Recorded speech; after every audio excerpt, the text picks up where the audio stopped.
Top story of the morning, the race for mayor of New York City among the key contests being decided this election day. The billionaire incumbent is taking no chances in what is being called the most expensive self-finance campaign in history. McGee Hickey live on the Upper East Side with the story. Good morning, McGee. Good morning to you, Kate. That campaign is costing upwards of $100 million of Mayor Bloomberg's own money. The polls open here at half an hour, 6 a.m., and Mayor Bloomberg is expected to be here at 7:15 this morning. Bill Thompson is expected to vote at about the same time in Harlem, and the theme from both men today is the same: get out and vote. Thompson! Jayo! Thompson! Jayo! City Controller William Thompson spent part of his last full day of campaigning in Chinatown, blasting the incumbent two-term mayor whose job he wants. The Democratic challenger repeatedly attacking Mayor Bloomberg for allegedly neglecting the poor and middle class while helping developers. Thompson also criticized the mayor for overturning 2 voter referendums so he could seek a third term, and he stressed the need for everyone to vote. Day of decision, and a day where if we vote, we will bring real change to New York City. Make sure you come out and vote. Meanwhile, Mayor Bloomberg was putting the icing on the cake, red velvet that is, as he worked alongside cake man Raven Dennis in Fort Greene, Brooklyn, one of the many stops on the stump yesterday, as the mayor visited a business in every borough that he says has benefited from his programs.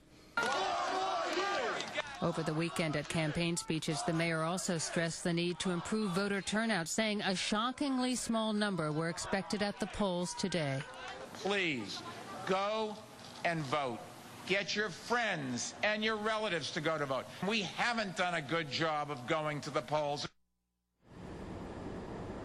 And there's also a big divide among voters along income and geographical lines. According to a recent poll, wealthier residents favor Mayor Bloomberg. Those with a lower income, it's neck and neck with Bill Thompson. Also, in terms of geography, people in Manhattan and Queens strongly favor the incumbent. Thompson is doing very well in the Bronx and Brooklyn. We're live on the Upper East Side. McGee Hickey, CBS 2 News. Thanks, McGee. In the race for governor of New Jersey, the 2 most recent polls indicate that race is way too close to call. Latest Monmouth University poll gives Governor Corzine a razor-thin 2 percentage point lead over Republican Chris Christie. Independent Chris Daggett has 8%.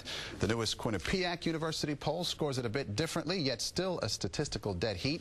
In this poll, Christie leads Corzine by 2 points. Daggett takes 12%. CBS 2's Jay Dow will have more on today's closely watched contest in New Jersey coming up at the top of the hour. Meanwhile, in today's race for Westchester County District Attorney, Democrat Janet DeFiore is seeking her second 4-year term. She's facing independent Tony Castro and Republican Dan Shore.